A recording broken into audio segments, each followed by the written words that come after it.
I think Billie Holiday, my muse, said, "Hey, you need to write about me." And I initially resisted because I was skeptical that perhaps teenagers would not know who she was, and she's been dead almost 50 years, and perhaps she wouldn't appeal to teenagers.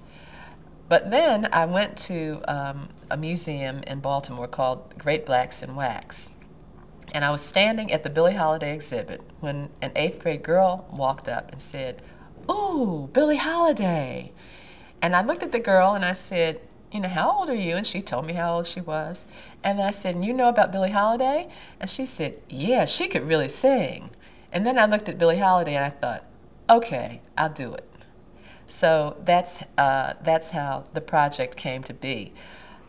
Before writing a single word, I updated my collection of CDs. I've got lots of Billie Holiday on vinyl, but didn't have much of her music on CDs. So I updated my CD collection with a lot of her early recordings.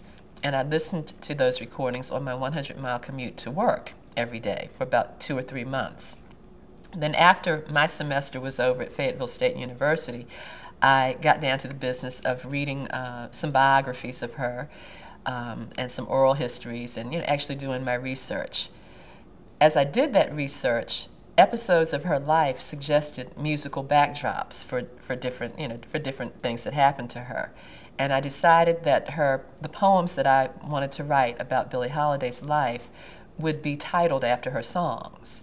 So I had these song titles, and I would, read about an episode from her life, find a song title that was suggestive of that episode, and then I wrote. And the poems poured out of me at an unprecedented pace, 2 to 3 a day, almost as if she were whispering her recollections or singing her recollections in my ear. And in 3 months, I had written the entire collection, and it's